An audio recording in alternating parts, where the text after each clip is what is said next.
Hello everyone, welcome to Pest Spray Academy. So, আজি আমি কৰিম আসাম গভৰ্ণমেণ্ট এক্সামবোৰ যেনেকৈ হৈ গ'ল এডিআৰই তাৰপিছত আসাম পুলিচৰ বা যিকোনো বেলেগ এক্সামছখিনি সেইখিনি আমি আজি এটা মোষ্ট কমন আমি কি চাম মোষ্ট কমন আমি কোৱেশ্চনছখিনি চাম মেথছৰ অ'কে চ' বস্তুটো কি হয় ন আসাম গভৰ্ণমেণ্টৰ এক্সামবোৰত এটা পেটাৰ্ণৰ মতে কোৱেশ্চনছখিনি দিয়ে বেছি হাই লেভেলৰ নহয় বেছি ল' লেভেলৰ নহয় এটা মিডিয়াম লেভেলৰ কোৱেশ্চনছখিনি দিয়ে মানে অ'কে আৰু কিছুমান এনেকুৱা ছাবজেক্ট কিছুমান এনেকুৱা টপিকছ থাকে যিবোৰ বহুত ৰিপিট হয় মানে বস্তুখিনি বহুত ৰিপিট হয় তেনেকুৱা কোৱেশ্চনছখিনি আজি আমি ট্ৰাই কৰিম okay so' let's begin so' first of all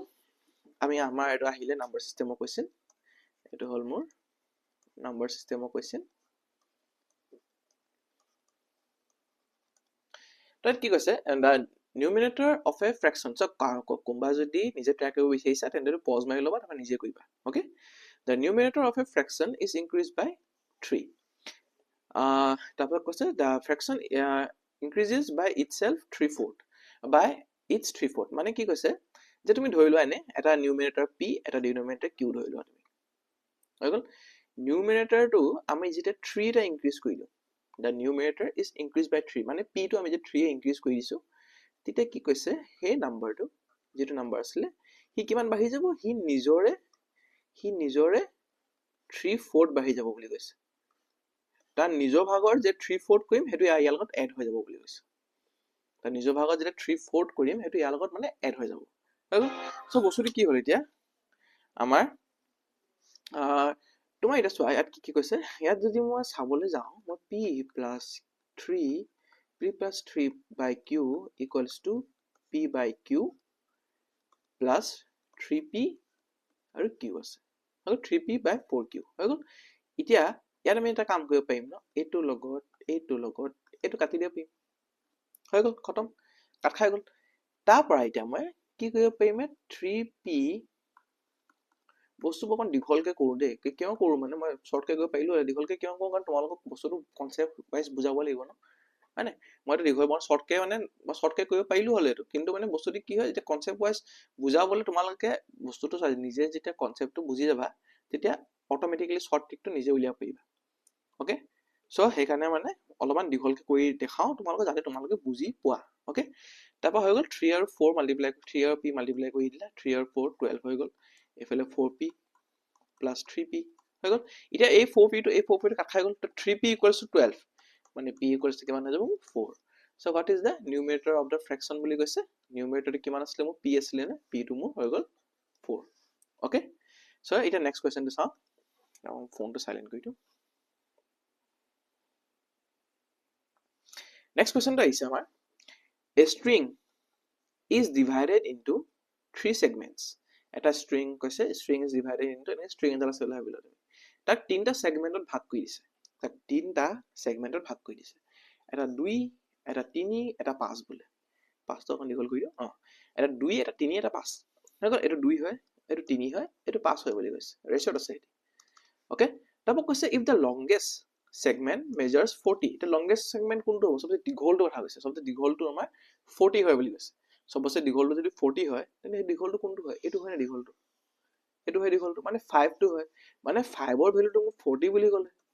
হয় গ'ল তাক কৈটো সুধিছে যে full length of the string টো কিমান হয় এটা ফুল লেন্থৰ কথা সুধিছে গোটে লেন্থৰ কথা কিমান হ'ব বুলি কৈছে 5 ৰ ভ্যালুটো আমাৰ 40 বুলি ক'লে হয় গ'ল গোটে লেন্থটো চাবলৈ যাওঁ মই যদি গোটে লেন্থটো চাবলৈ যাওঁ গোটে তিনিটা মই প্লাস কৰিব লাগিব ৰাইট 2 3 আৰু 5 টো প্লাস কৰিব লাগিব এটা 2 + 3 5 5 + 5 10 গোটে স্ট্ৰিংটো মানে মই 10 বুলি ধৰি লব পাৰিম মই তো 5 ৰ ভ্যালু যদি 2 হয় তেনে 10 ৰ ভ্যালুটো কিমান হ'ব 5 ৰ ভ্যালু যদি 40 হৈছে সৰি 5 ৰ ভ্যালু যদি 40 হৈছে তে 10 ৰ ভ্যালু কিমান হ'ব মোৰ 80 হ'ব কমন না 5 ৰ ভ্যালুটো যদি মোৰ 40 হৈছে তেনে 10 ৰ ভ্যালুটো 80 হ'ব কিয় হ'ব তোমালোকে চোৱা বস্তু এনেকৈ ধৰি লোৱা যে 5x = 40 ধৰি লোৱা তুমি x = তুমি বাই গলা 8 যদি 8 হয় তেনে 10x কিমান হ'ব মোৰ 10x কিমান হৈ যাব 10 * 8 মই পাই গলো 80 হল বুজি পাইছা বস্তুটা আকৌ বুজাই দিছো চোৱা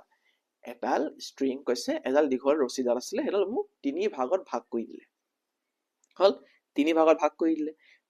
দিয়াৰ পিছত কৈছে সবচে দীঘল পাৰ্টটো ভাগ কৰি দিয়াৰ পিছত কৈছে মোক সবচে দীঘল পাৰ্টটো তো মোক দিলে যে দীঘলটো আমাৰ দীঘলটোৰ লেন্থটো কৈছে মোক দীঘলটো লেন্থটো কৰি দিলে মোক 40 বুলি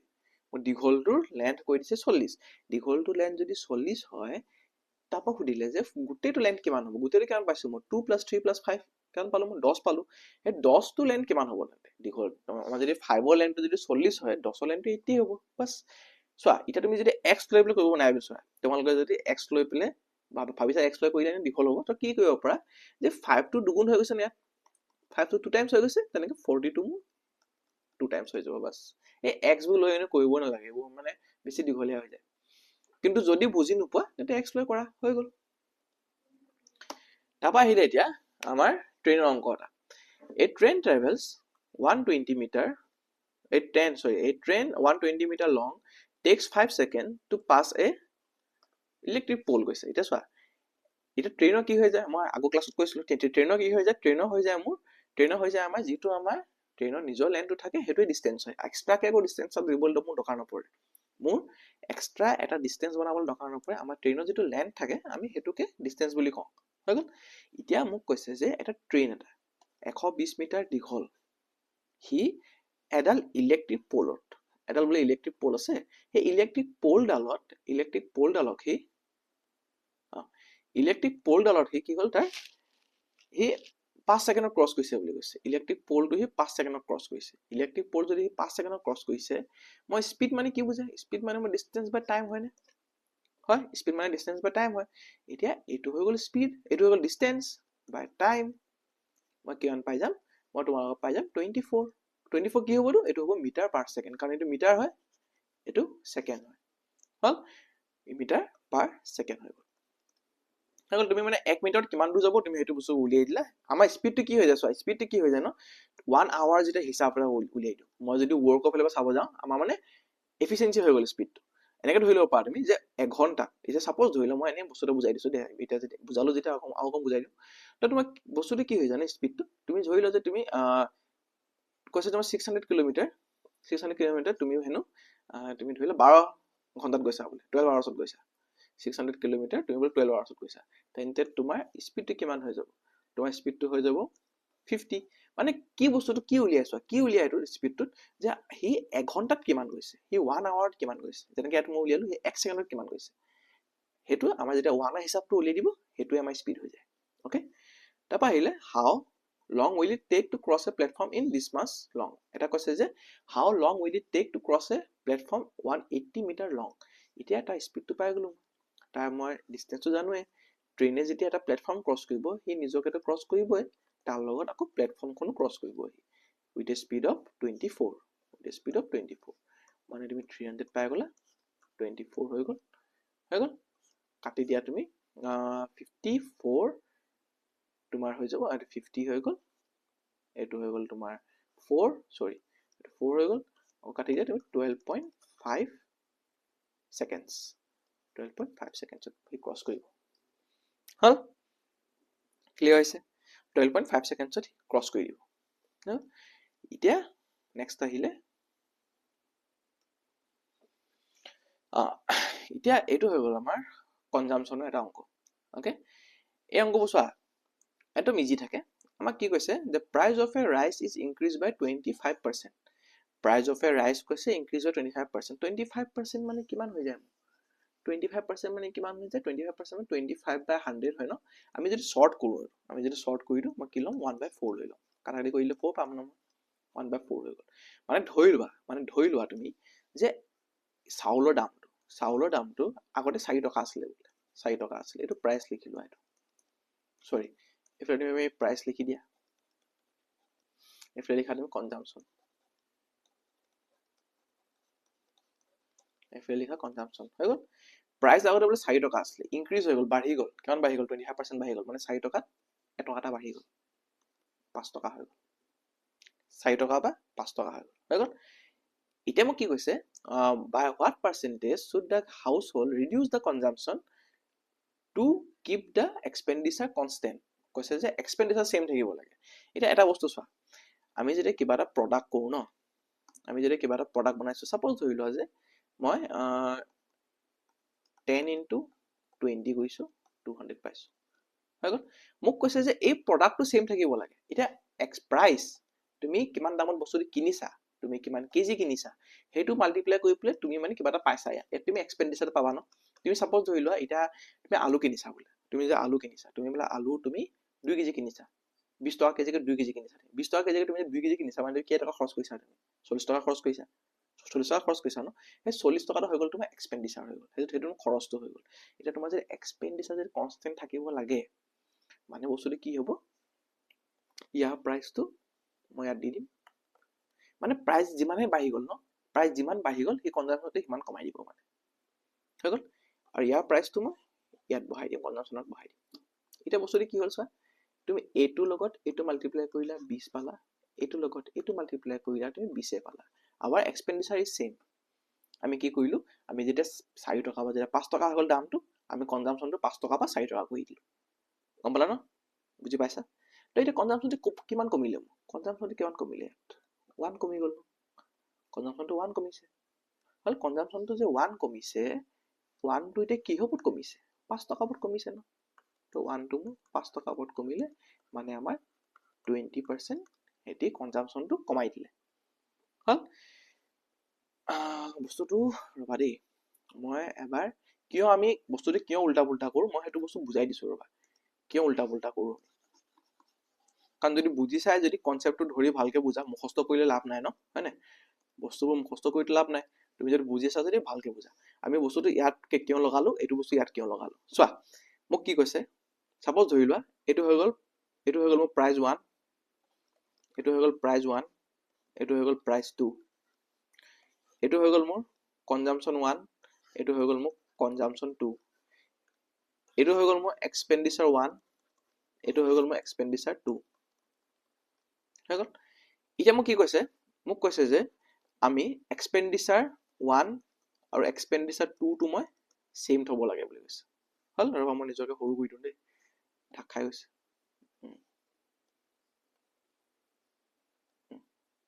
হৈ গ'ল এতিয়া মোক কি কৈছে যে আমি কনজাম্পচনটো আমি এক্সপেন্ডিচাৰটো আমি সেম থব লাগে এক্সপেন্ডিচাৰ 1 কেনেকৈ পাইছিলো যেতিয়া আমি কনজাম্পচন আমি প্ৰাইস 1 ইনটু কনজাম্পচন 1 কৰিছিলো এক্সপেন্ডিচাৰ 2 টো কেনেকৈ পাইছিলো যেতিয়া আমি প্ৰাইস 2 ইনটু কনজাম্পচন 2 কৰিছিলো হৈ গ'ল এতিয়া মই যদি প্ৰাইসটো লৈ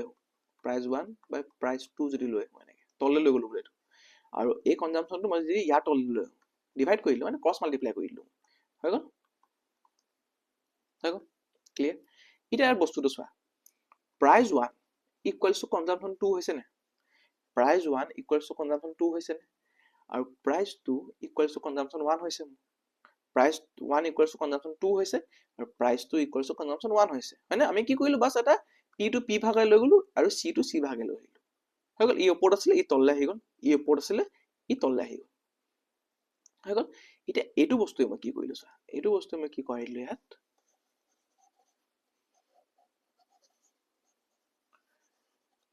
আমি যেটো প্ৰাইস 1 পাইছিলো ন যেটো আমি প্ৰাইস 1 পাইছিলো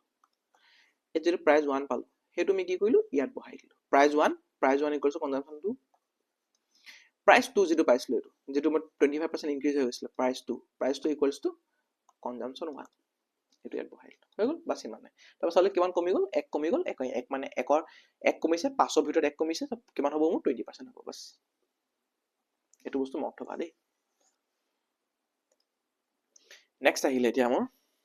সিম্পল ইন্টাৰেষ্ট অংকটা ইয়াত কৈছে এটো তুমি ধুনীয়াকৈ ফৰ্মুলা লগাই দিব পাৰা 5 বছৰ না ফৰ্মুলা নালাগে তো তো এনেকৈ চাই লোৱা কৈছে যে আমাৰ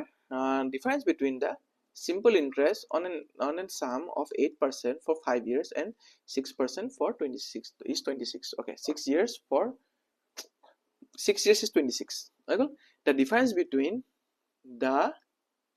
simple interest on a sum of 8% on a sum at 8% মানে কৈছে এটা simple interest দুটা আছে simple interest 1 ধৰি লতে simple interest 2 ধৰি লোৱা মই যেটা 8% কে মই যেটা 5 বছৰ লগাইছো আৰু 6 বছৰ 4 মই 6 বছৰ লগাইছো তো হেটো ডিফাৰেন্সটো কিমান বুলি কৈছে হেটো 26 বুলি কৈছে ডিফাৰেন্সটো আৰু ডিফাৰেন্সটো কৈছে 26 এৰ ডিফাৰেন্সটো হল কিয় হল এই 5 বছৰৰ পৰা ইয়ালে 8% এড হৈছে নে 8% এড হৈছে হয়নে আমাৰ 8% এড হৈছে 5 বছৰ লাগিলে যিমানে থাকক এই ইন্টাৰেষ্ট প্লাস কৰি যিমানে থাকক তা সিম্পল ইন্টাৰেষ্টত কি হয় সদায় p প্ৰিন্সিপালটো সেম থাকে মানে তোমাৰ যদি ফাৰ্ষ্ট ইয়েৰত সাপোজ ধৰি লও মই 100 টকা এটা লগাইছো মই সেকেন্ড ইয়েৰটো মই 100 টকাহে লগাম মই থাৰ্ড ইয়েৰটো মই 100 টকাহে লগাম মই ফোৰ্থ ইয়েৰটো মই 100 টকাহে লগাম তেনেকে মই ফিফথ ইয়েৰটো মই 100 টকাহে লগাই দিম আৰু ছিক্সথ ইয়েৰটো মই 100 টকাহে লগাম মানে নাভাৰে প্ৰিন্সিপালটো সদায় সেম থাকে তো এনেকে ভাবিবা হি 5 বছৰত হি যেটো পাইছিলে কিন্তু তাৰ প্ৰিন্সিপালটো সেম আছে ন তাৰ প্ৰিন্সিপালটো সেম আছে তেতিয়া হি 5 বছৰ বছৰ 6 বছৰ আহিলে হি 26 এটা পাইছে মানে তা প্ৰতি বছৰে হি 26 रुपीस কে পাই থাকে 26 रुपीस কে পাই থাকে হয় মানে মই এইটো কৰিব পাৰিম যে 8% মই 8% ভ্যালু মই 8% ভ্যালুটো মই 26 বুলি ধৰিব পাৰিম নে কিবা এটা ভ্যালুটো ধৰি লও তুমি সেইটো ভ্যালুটো তোমাৰ সামটো তুমি ধৰি লোৱা সামটো তুমি 100 ধৰি লোৱা 100 ধৰি লোৱা সামটো 100x ধৰি লোৱা তুমি হয় 100x ত এটা সাম এটা আসলে 100x তাৰ মই যেতিয়া 8% লগাই দিলো মই 26 পালো মানে 8x ৰ ভ্যালু 26 হয় 8x ৰ ভ্যালুটো 26 হৈছে আমাৰ বাঢ়ি গৈছে ন আমাৰ বাঢ়ি গল 5 বছৰ 6 বছৰ আহিছে আমাৰ বাঢ়ি গৈছে বস্তুটো যেটা বাঢ়ি গৈছে বস্তুটো তাৰ মানে 8% ৰ ভ্যালুটো 26 হৈছে মানে কিয় বাঢ়িলে কাৰণ 8% বঢ়াইছো ন বাঢ়িছে 8% ৰ ভ্যালু 26 হৈ গল তাৰ পৰা এতিয়া মই 100x ৰ ভ্যালু কিমান পাম 26 by 8 into 100 হ'ব নে হৈ গল কাটি দিলা 2 কাটি দিলা তুমি 4 কাটি দিলা 25 পাই গলা এটো কাটি দিলা তুমি 13 পাই গলা সো 25 হ'ব তুমি 13 পাই গলা হৈ গল এতিয়া 13 into 25 কৰি দিয়া কিমান পাবা তুমি 250 আৰু 3 into 75 তোমাৰ হৈ যাব 325 the amount is 325 হল একদম সিম্পল বস্তুটো কি হৈ যায় যে আমাৰ প্ৰতি বছৰে যদি আমাৰ প্ৰিন্সিপালটো যে সেম থাকে প্ৰতি বছৰে যে প্ৰিন্সিপাল সেম আছে মানে আমাৰ 8% ভ্যালু 26 বুলি ক'লে এবছৰ পাইছে ন এবছৰ 8% কে পাইছে এবছৰ 8% কে পাইছে 5 years পৰা 6 years কিয় হল 5 years পৰা 6 years তোমাৰ কিয় বাঢ়ি গল কাৰণ 8% বাঢ়িল আমাৰ কিমান বাঢ়িছে বুলি ক'লে 26 বাঢ়িছে বুলি ক'লে ডিফাৰেন্সটো যে উলিয়াইছে বাহাটো ওলাব ন 26 বাঢ়িছে 26 মানে 8 ৰ ভ্যালুটো 26 হয় মানে হৈ গল 100 ভ্যালুটো 325 বাস সিম্পল নেক্সট আহিলে মোৰ এটো একে সিম্পল ইন্টারেস্ট অঙ্ক এট কৈছে a sum of money double itself in 8 years okay at a certain simple interest 8 বছৰত ডাবল হৈ যায় ধৰি লোৱা 100 টকা সাম আছিল 8 বছৰত হি 200 টকা হৈ গল মানে 8 বছৰত কিমান পালে 8 বছৰত 100 টকা পাইছে 8 বছৰত হি 100 টকা পাইছে হৈ গল তাবা কৈছে in how many years will it becomes 4 times itself at the same rate 8 বছৰ 100 টকা পাবলৈ তা 8 years লাগিছে মোক এটা সুধিছে যে হি 100 টকা পৰা হি 400 টকাটা কিমান বছৰ লাগিব হ'বলে ইয়াত কিমান বাঢ়িলে তোমাৰ ইয়াত তোমাৰ 300 বাঢ়িছে না 300 বাঢ়িলে প্ৰথমত 152টা 8 বছৰ লাগিছে তো 352টা কেই বছৰ লাগিব সিম্পল কথা ন এটো 3 গুণ হৈছে না তেনেকে এটোকো 3 গুণ কৰি দিয়া তুমি into 3 কৰি দিয়া 24 years 100 কে 3 বাৰ বাঢ়িব লাগিব 100 কে 3 বাৰ বাঢ়িব লাগিব 3 বাৰ বাঢ়িব লাগিব আৰু তাৰ লগতে তোমাৰ 100 টকা বাঢ়িবলৈ 8 বছৰ লাগে 100 টকা বাঢ়িবলৈ 8 বছৰ লাগিছে 3 বাৰ বাঢ়িছে মানে 8 8 8 হৈছে এটা 8 8 8 মানে 24 বাস সিম্পল নেক্সট আহিলে এটো এটা ইয়াত চোৱা ইয়াত কৈছে a person sold 2 articles for this much each বিকি দিছে আৰ্টিকেলটো এই বিকি দিছে ওকে এ পাৰসনে আৰ্টিকেলটো বিকি দিছে ই যদি আৰ্টিকেলটো বিকি দিছে তোমাৰ 250 ইচত বিকিছে হি 250 ইচত বিকিছে হি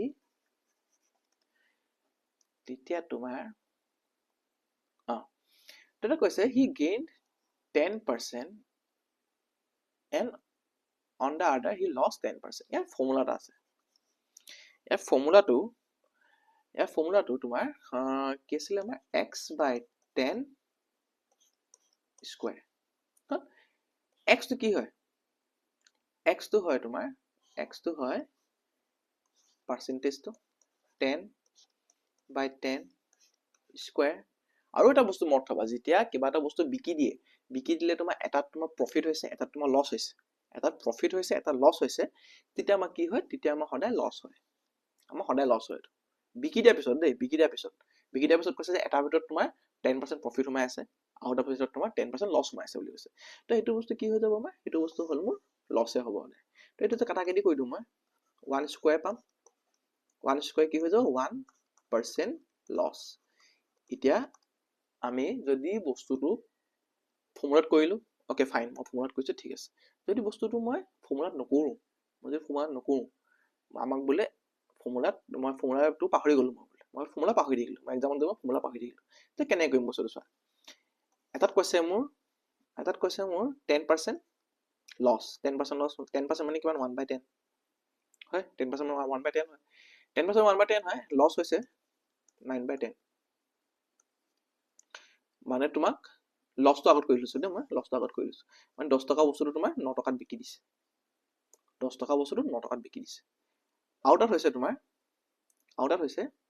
10% লাভ, 10 টকা বস্তুটো তোমাৰ 11 টকাত বিকিছে, এবাৰ 10 টকা বস্তুটো লাভ কৰি পেলাই 11 টকাত বিকিছে, 11/10 হৈ গৈছে, হৈ গ'ল। এতিয়া মোক কি কৈছে, মোক এটা কৈছে সিহঁতৰ চেলিং প্ৰাইচ কেইটা সেম হয় নে, 2500 টকা হয় নে চেলিং প্ৰাইচ কেইটা, সেম হয় সিহঁতৰ, কিন্তু মই ইয়াত চেলিং প্ৰাইচ কেইটা বেলেগ বেলেগ পাইছো ন, চেলিং প্ৰাইচ কেইটা বেলেগ বেলেগ পাইছো, ইয়াত। তো ইয়াত বস্তুটো কি হ'ব চোৱা, ইয়াত আমি কি কৰিম, আমাৰ চেলিং প্ৰাইচ এটাত আছে,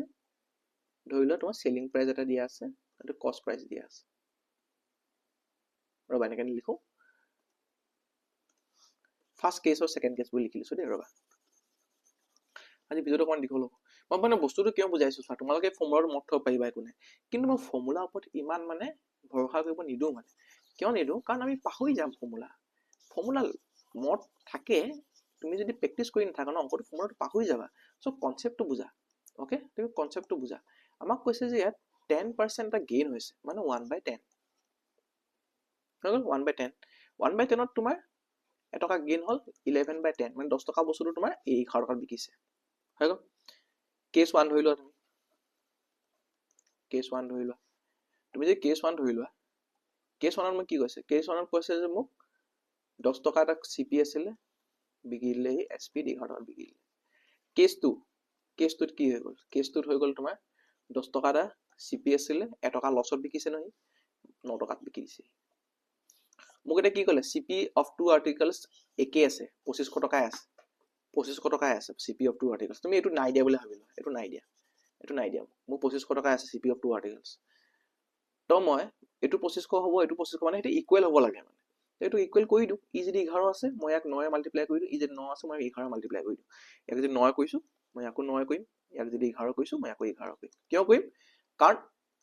আমি ইকুৱেশ্যনটো বেয়া কৰিব নোৱাৰো, আমি ৰেচিঅ' এটা সম্পৰ্ক এটা বনি থাকে, আমি এইটো বেয়া কৰিব নোৱাৰো, কিয় নোৱাৰো, কাৰণ ৰেচিঅ'ত যদি ইয়াক 9 কৰিলো মই আকৌ 9 কৰিব লাগিব, কাৰণ যদি কাটাকাটি কৰিলো আকৌ 10:11 পাম, মানে হৈ গ'ল, এইটো 90 হৈ গ'ল, এইটো 99 হৈ গ'ল, এইটো মোৰ 110 হৈ গ'ল, এইটো মোৰ 99 হৈ গ'ল, হ'ল।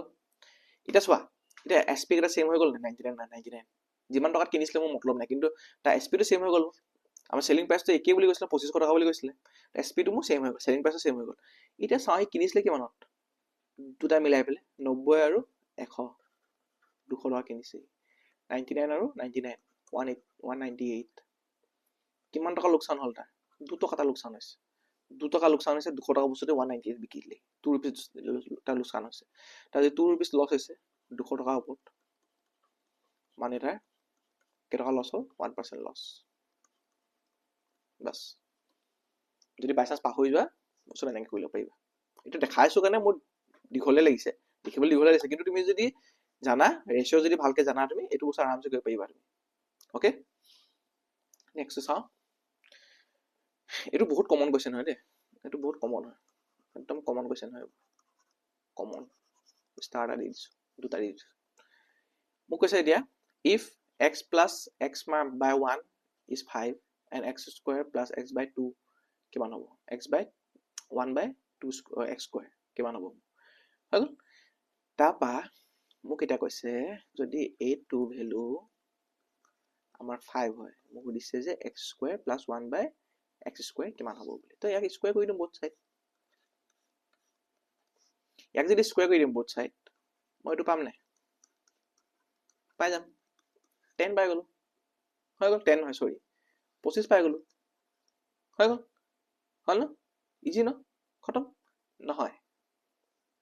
নহয় আমাৰ কি হল এটো হল আমাৰ a + b স্কয়াৰ আছে না a + b স্কয়াৰ আছে a + b স্কয়াৰ আমি কেনে কও a square plus 2 a b plus b square হৈ গল equals to 25 এটো কাট খাই গল মানে a square plus x equals to a 2 to এফালে যাবগে ন যাবগে তো -2 হৈ গল হৈ যোৱাৰ পিছত মই পাই গলো x square plus x square equals to 23 বাস হৈ গল তুমি বস্তুটো মত থবা যে তুমি যদি ব্ৰেকেটত স্কয়াৰ কৰিছা ন এজ এ হোল তুমি যদি স্কয়াৰ কৰিছা you cannot do it like this okay direct তুমি এটো বহাব নোৱাৰা তুমি মাজত 2ab টো থব লাগিব হৈ গল নেক্সট চাও এতিয়া নেক্সট কৈছে মোক কোৱেশ্চন এটা হৈ গল the ratio of two numbers is this much and their LCM is ACF is 4 find their LCM এটা কৈছে মোৰ ratio of two numbers is this much LCM কৈছে 4 বুলি হল এতিয়া ইয়াত তুমি এটো কৰিব নোৱাৰা যে তুমি product of two numbers equals to LCM multiplied by ACF হল তুমি এনেকে কৰিব এটুত এনেকে কৰিব তুমি যদি কৰা এটো স্কয়াৰ পাবা তো বস্তুটো বহুত দীঘলীয়া হৈ যাব এটা স্কয়াৰ থাকিব আকৌ এফালে তোমাৰ 4 থাকিলে আগল 4 এ কাটিলা এনে তোমাৰ আনসাৰটো নোলাব ইয়াপা কিয় নোলাব কাৰণ ইয়াত x আছে আকৌ ইয়াত তুমি আউট ভেৰিয়েন্ট উলিয়াব লাগিছে এটোটা আননোন হৈ আছে আকৌ x তো আননোন হৈ আছে ন এখানে তুমি এনেকে কৰিব নোৱাৰিবা এটো বস্তু কি কৰিবা চোৱা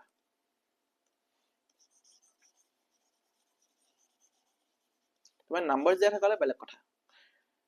তো তোমাৰ কি কৰিবা 3 আৰু 1 ৰ মই যদি ACF উলিয়াও 3 আৰু 4 ৰ মই যদি ACF উলিয়াও কি পাম 1x পাম না ACF টো কমন ফ্যাক্টৰ কি আছে 1 আছে তো 1x ৰ ভ্যালুটো মোক কৈ দিলে 4 বুলি হল 1x ৰ ভ্যালু 4 হৈ যায় 3x ৰ ভ্যালু কিমান হ'ব 3x ৰ ভ্যালু 12 4x ৰ ভ্যালু মোৰ 4x ৰ ভ্যালু মোৰ 16 হৈ গল 12 আৰু 16 ৰ মই যদি LCM লওঁ এতিয়া মই 12 আৰু 16 ৰ মই যদি LCM লওঁ মই কিমান পাম 48 simple হল নহলে আৰু কি কৰিব পাৰিলা হলে তুমি যদি এনেকে কৰিবলৈ মন নাই তুমি এনেকে LCM উলিয়াব মন নাই তুমি কি কৰিব পাৰিলা তুমি 3 into 4 কৰা LCM টো কি হ'ব যেতিয়া এটা প্ৰাইম নম্বৰ থাকে এটো প্ৰাইম নম্বৰ হয় না এটো প্ৰাইম নম্বৰ হয় না এটো প্ৰাইম নম্বৰ হয় আৰু হেতি দুটা যদি মিলি আছে কি বনি আছে এটো কো প্ৰাইম বনি আছে না এটো কো প্ৰাইম হৈ আছে ন 4 টো প্ৰাইম নহয় কিন্তু 3 টো প্ৰাইম হয় মিলি বলে হেতক কমন ফ্যাক্টৰ কি হল 1 আছে সো এটো কি হল এটো কো প্ৰাইম বনি আছে যে কো প্ৰাইম বনি আছে কো প্ৰাইমত তুমি LCM যদি উলিয়াব যোৱা তুমি মাল্টিপ্লাই কৰি দিলা 12 পাই গলা এই 4 টো এৰ লগতে মাল্টিপ্লাই কৰি দিয়া you will get 48 বাস নেক্সট কৈছে এটো আমাৰ fundamental principle of counting or we can say এটো আমাৰ permutation combination okay permutation or combination হৈ গল কৈছে আসাম can be rearranged আসামৰ কথা কৈছে A S S A M কেটা আখৰ আছে 1 2 3 4 5 তো আমি কি লম 5 ফ্যাক্টৰিয়েল লম ফ্যাক্টৰিয়েল মানে কি বুঝা ফ্যাক্টৰিয়েল মানে কি হয় ফ্যাক্টৰিয়েল মানে আমি তাৰ কি হয় জানো কনজুগেটিভ নাম্বাৰছ লগত মাল্টিপ্লাই কৰিম স্মল কনজুগেটিভ নাম্বাৰছ কি লম এনেকে 5 into 4 into 3 into 2 into 1 ফ্যাক্টৰিয়েল মানে এটা ফ্যাক্টৰিয়েল এটা আছে এটা ফ্যাক্টৰিয়েল আছে সো এটাৰ মাজত এটা ডিফাৰেন্স হ'ব এটাৰ মাজত 1 ডিফাৰেন্স হ'ব এটো 1 1 1 1 ডিফাৰেন্স হ'ব তোমাদেৰ বাইচান্স ফ্যাক্টৰিয়েল 2 থাকে এটাৰ মাজত মানে 5 ৰ পৰা তুমি ডাইৰেক্ট 3 ডাইৰেক্ট 1 মাজৰ পৰা 2 2 ডিফাৰেন্স থাকিব এতিয়া কিন্তু ফ্যাক্টৰিয়েল 2 নাহে এনে বুজাই দিছো আৰু হৈ গল এটা মই আসামৰ কথা কৈছে আসামত কি আছে মোৰ পাঁচটা আখৰ আছে মানে 5 into 4 into 3 into 1 3 into 2 into 1 পাঁচটা আখৰ আছে মই কৈ দিম বাস হৈ গল ন কিমান পাম মই 5 into 3 into 2 sorry 5 into 4 5 into 4 into 3 into 1 5 into 4 into 3 into 2 into 1 এটো হৈ গল আমাৰ পাঁচটা আখৰ আছে কাৰণে ফ্যাক্টৰিয়েল 5 কৰি দিলো হৈ গল এতিয়া চোৱা আমি এইকেইটা মাল্টিপ্লাই কৰি দিম আনচাৰটো পাই যাম মই হয়নে নাই হোৱা কিয় নাই হোৱা কাৰণ ইয়াত চোৱা ইয়াত তোমাৰ ৰিপিটিং আখৰ আছে নে এছ এছ এ আছে নে দুবাৰ আছে এ দুবাৰ আছে এছ দুবাৰ আছে চ' ডিভাইডেড বাই মই কি কৰিম এ কাৰণে ফেক্টৰিয়েল 2 এছৰ কাৰণে ফেক্টৰিয়েল 2 দুটা এছ আছে দুটা এ আছে 2 2 হৈ গ'ল এতিয়া আমি ষ্টুডেণ্টে ভুলটো কি কৰে ফেক্টৰিয়েল 2 ইনটু ফেক্টৰিয়েল 2 যেটা আছে এটি 4 ফেক্টৰিয়েল কৰি দিয়ে নহয় তেনেকে নকৰিবা কিয় নকৰিবা কাৰণ এইটো ফেক্টৰিয়েল আছে ইয়াৰ ভিতৰত আমাৰ এনেকে দীঘলীয়াকে সোমাই আছে ইয়াৰ ভিতৰত তুমি এনেকৈ মাল্টিপ্লাই কৰিব নোৱাৰা হৈ গ'ল নোৱাৰা কৰিবলৈ এতিয়া মই যদি ভাঙি দিওঁ ফেক্টৰিয়েল 2 টো কি হৈ যায় ফেক্টৰিয়েল 2 টো তেনেকে নাথাকে একোটা কৰিব গ'লে তো মই এইটো মুহাই দিওঁ ভালকে লিখি দিওঁ যে এইটো 5 ফেক্টৰিয়েল ডিভাইডেড বাই ফেক্টৰিয়েল 2 ফেক্টৰিয়েল ইনটু 2 ফেক্টৰিয়েল হল 5 ফেক্টৰিয়েল তো মই 5 ইনটু 4 ইনটু 3 ইনটু 2 ফেক্টৰিয়েল থৈ দিওঁ মই 2 ইনটু 1 নকৰো 2 ফেক্টৰিয়েল থৈ দিছো তো এই 2 ফেক্টৰিয়েলটোৰ লগত আমাৰ এই 2 ফেক্টৰিয়েল কাট খাই যাব এটা আৰু এই 2 ফেক্টৰিয়েল কি হয় 2 ইনটু 1 হয় না তো 2 লগত এটো কাটি দিলো 2 পালো তো আমাৰ 2 into 3 6 into 5 our answer will be 30 ওয়েজত আমি এটা এৰেঞ্জ কৰিব পাৰিম হল এটা কেতিয়াবা এনেকুৱা থাকে ৰিপিটেশন নট এলাউড বুলি থাকিব আৰু ৰিপিটেশন এলাউড বুলি থাকিব ইয়াত যদি ৰিপিটেশন এলাউড বুলি থাকা হলে ৰিপিটেশন বুলি মোক কৈছে ৰিপিটেশনটো এলাউড বুলি কৈছে আৰু মোক কৈছে ৰিপিটেশন এলাউড তেতিয়া আমি কি কৰিলো হলে তেতিয়া মই ডাইৰেক্ট 5 ফেক্টৰিয়েল লৈ ললো কিন্তু যেটা নাই কোৱা মানে ৰিপিটেশন নট এলাউড হৈ গ'ল সো আজি আমি 10টা ভাল ভাল কোৱেশ্চনছ কৰিলো আৰু কইম মানে মই ভিডিওবোৰ বেছি দীঘলীয়া নকৰো দীঘলীয়া কিয় নকৰো কাৰণ অলপমান দীঘলীয়া কৰিলে বস্তুটো কি হৈ যায় ষ্টুডেণ্টে কামো পাই যায় সো সেইকাৰণে বস্তুটো সৰুকৈ থৈছো যিমান পাৰো এক্সপ্লেইন কৰিলো কনসেপচুৱেলি এক্সপ্লেইন কৰিব চেষ্টা কৰোঁ বস্তুবোৰ সো আমাৰ আৰু এটা কথা তোমালোকৰ কিবা যদি ডাউট থাকে কিবা ডাউটছ থাকিলে সিম্পলি এই নম্বৰটোলৈ সেন্ড কৰিবা ওকে এই নম্বৰটো দিয়াছ না তলত এই নম্বৰটো তুমি আৰামসে ডাউট সেন্ড কৰিব পাৰিবা ঠিক আছে সো আজিলৈ থাকক বাই হেভ এ নাইস ডে